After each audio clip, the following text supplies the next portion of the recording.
Sebagai buktinya, bongkahan kayu yang masih berproses menjadi gambut. Seperti inilah material penyusun gambut di sini. Nah, ini adalah sudah sempurna menjadi gambut ya, dari yang awalnya bahan materialnya. Maka lahan gambut tersebut akan dikeringkan. Banyak karbon dilepaskan ke atmosfer.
Sampurasun.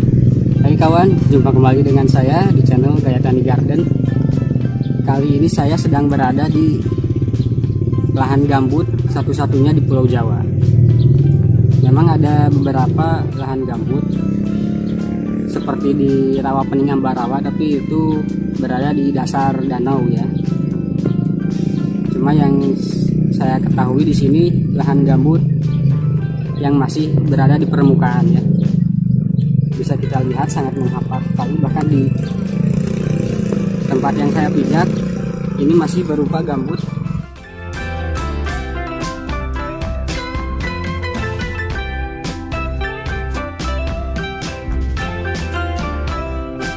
Ya, seperti inilah kawan tekstur dan bentuk dari tanah gambut. Sangat hitam pekat dan juga sangat lembek, sangat berair, menyerap air seperti spons, dan kaya akan nitrogen, miskin unsur hara tetapi ya, jadi tidak begitu bagus untuk tanaman pada umumnya. Tetapi walaupun begitu, gambut adalah jenis tanah yang istimewa terutama bagi para pecinta tanaman karnivora, karena gambut sangat baik untuk media tanam Nepenthes dataran rendah, Venus flytrap, Drosera sarracenia, dan lain-lain. Gambut terbentuk akibat dari penimbunan biomasa atau materi organik sisa-sisa tumbuhan mati yang terhambat pembusukannya. Penumpukan bagian-bagian tumbuhan yang mati tersebut bila terjadi di lahan basah atau dalam kondisi anaerob mengakibatkan keasaman naik di area tersebut dan bakteri pengurai sulit berkembang. Alhasil, proses penumpukan terjadi lebih cepat dibandingkan proses pembusukan atau penguraian oleh bakteri. Dan dalam jangka waktu yang sangat lama, maka terbentuklah lapisan tanah gambut. Bila kita berbicara tentang lahan gambut, tentu kebanyakan kita akan langsung tertuju ke Pulau Kalimantan atau Sumatera yang memang memiliki lahan gambut yang luas. Tapi tahukah kawan, ternyata lahan gambut juga terdapat di Pulau Jawa. Tidak banyak yang tahu memang. Pada tahun 2013, National Geographic mengeluarkan laporan yang menyebutkan pada tahun 1933 peneliti asal Belanda B.C. Polak menyimpulkan bahwa Pulau Jawa juga memiliki lahan gambut di Rawa Lakbok, Ciamis, Jawa Barat. Hasil studi Pollack diterbitkan tahun 1949 dan mengindikasikan gambut rawa Laksbok terbentuk berkat materi kayu dan hutan hujan, membuat lahan gambut di lokasi ini berbeda dengan lahan gambut pada umumnya.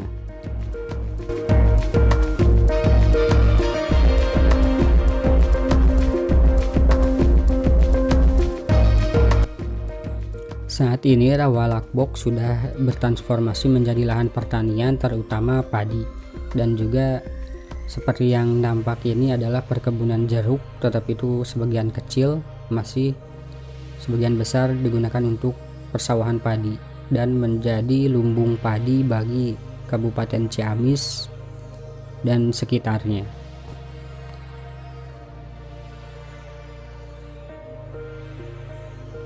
Bertani di lahan gambut sangat memerlukan upaya ekstra, karena selain miskinnya kandungan unsur hara, juga harus hati-hati terutama menyangkut penggunaan api untuk membuka lahan. Teknik budidaya di lahan gambut selain harus ramah lingkungan, juga harus melestarikan lahan gambut dengan bijak. Karena gambut memegang peranan penting dalam lingkungan. Lahan gambut menyimpan lebih banyak karbon jika dibandingkan dengan hutan atau jenis tanah lainnya, sehingga lahan gambut yang sehat sangat penting untuk upaya mitigasi perubahan iklim. Saat hujan, lahan gambut menyerap dan menyimpan air dengan kapasitas tak terbatas, sehingga banjir bisa terkendali. Di musim kemarau, tanah gambut melepaskan air secara perlahan-lahan ke tanah untuk menyediakan pasokan air.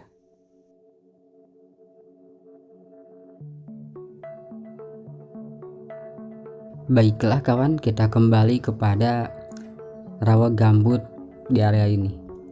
Mata pencaharian warga di sini diantaranya selain sebagai petani adalah sebagai penambang gambut. Aktivitas menambang gambut itu sengaja dilakukan warga untuk menurunkan permukaan tanah guna mencegah kekeringan di saat musim kemarau tiba. Dan juga pengambilan gambut dilakukan agar lahan bisa ditanami padi setelah diolah terlebih dahulu, yaitu dengan cara diratakan dulu permukaan lahan gambutnya, lalu diturunkan permukaannya dan dicampur kemudian dengan berbagai macam tanah dan juga pupuk yang biasa digunakan dalam pertanian padi. Dan ini ada seorang penambang, mari kita berbincang dengan beliau.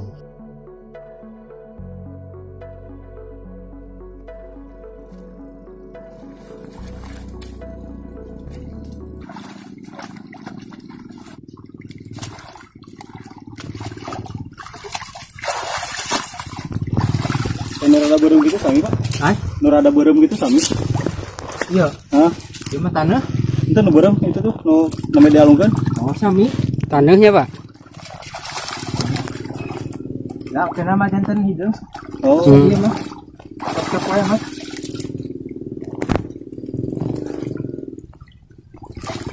Pas iya kan? Kena hidung kena mah. Oh gimana hidung?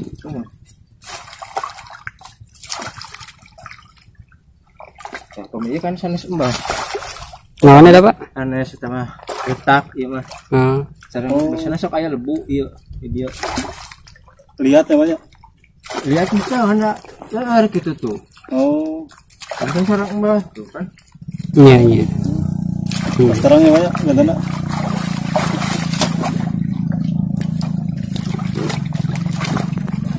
Sekarang gua jadi kena ge. Oh di dalam tekan kok? Kangen nu kieu mah tadi ieu.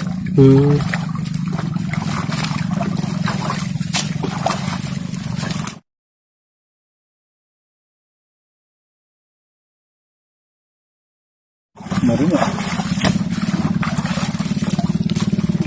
Baru paling lapisan terakhir CFS. Oh gitu.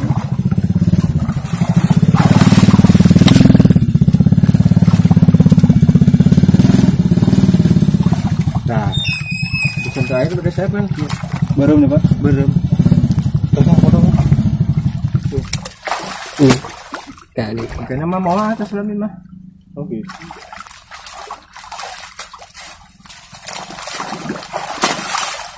Eta mah sanes Pak. Hah? Eta mah sanes. Ieu mah taneuh. Oh taneuh. Pisan tangurna.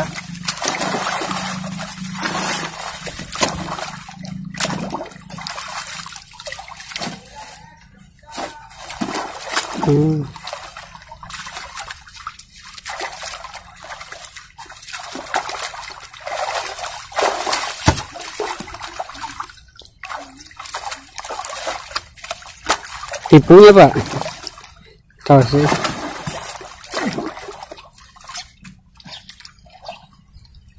Nah, terus ini kan aya lebuhan tuh. Iya iya. Cek anggo eta mah nya. Gitu.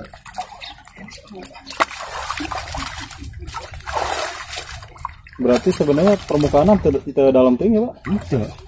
Iya kandungan Imbalna. Tuh, kan lebu ieu. Dibuang.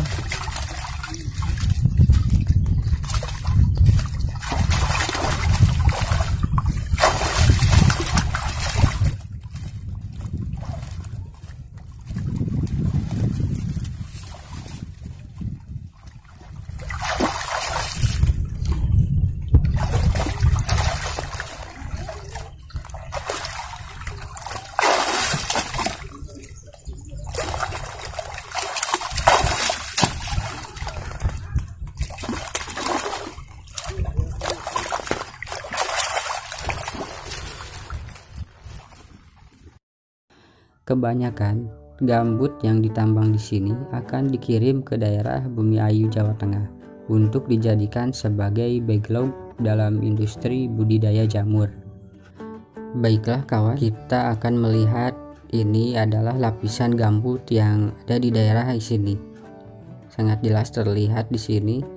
Yang paling atas yang berwarna coklat tua ini adalah lapisan tanah insectisol, tebalnya kurang lebih sekitar 50 cm. Lalu lapisan di bawahnya yang berwarna hitam itu adalah lapisan tanah gambut. Jelas terlihat sekali bukan? Seperti yang kami sebutkan di awal bahwa lahan gambut di area ini tersusun dari material kayu dan hutan hujan. Sebagai buktinya, di sini saya akan menunjukkan bongkahan-bongkahan kayu yang masih berproses menjadi gambut sebelum bongkahan ini diangkat oleh penambang. Seperti inilah material penyusun gambut di sini, namun ini bahan setengah jadi sepertinya karena belum menjadi tanah gambut sepenuhnya. Kita perhatikan dengan seksama, seperti inilah tekstur kayunya. Ini mungkin kayu dari sebuah pohon yang sudah mati ratusan tahun yang lalu. Tidak keras, tidak juga membusuk, tetapi lembut seperti spons dan menyimpan air. Dan kalau dikeringkan dalam waktu yang sangat lama dengan masih terjebak di areanya, itu akan menjadi batu bara. Dan ini adalah tanah gambut yang sudah sempurna menjadi gambut ya, dari yang awalnya bahan materialnya berupa kayu seperti yang tadi saya tunjukkan ya. Sebelum menjadi permukiman dan lahan pertanian seperti sekarang, Lakbok merupakan hutan belantara dan rawa yang kemudian dibuka mulai tahun 1925 atas perintah Bupati Sukapura atau yang sekarang dikenal dengan nama Tasikmalaya, yaitu Bupati RAA Wirataniningrat. Peristiwa dibukanya hutan dan rawa Lakbok ini diabadikan oleh Raden Muhammad Sabri Wuri Atmaja dalam sebuah naskah, yang kemudian naskah tersebut dikenal dengan nama Babad Lakbok.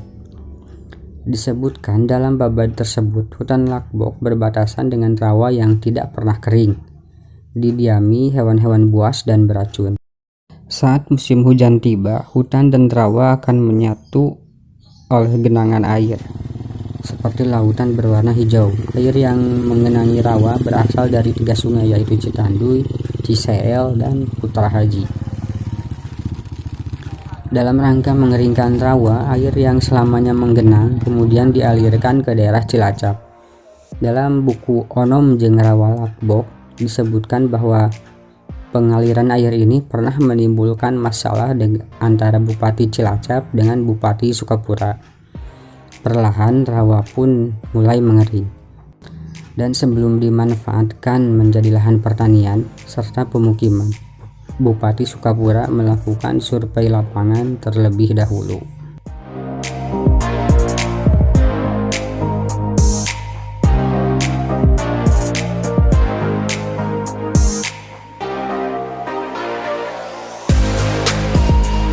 Apa yang terjadi bila lahan gambut dirusak? Tentu saja itu akan sangat berakibat fatal.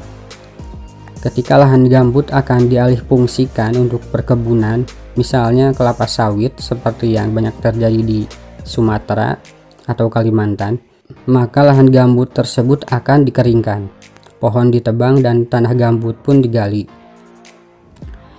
Ketika ini terjadi, banyak karbon dilepaskan ke atmosfer. Tindakan ini memperburuk dampak perubahan iklim yang sudah terlanjur menyebabkan perubahan pola cuaca. Dan dampak ini akan semakin buruk bila lahan gambut rusak.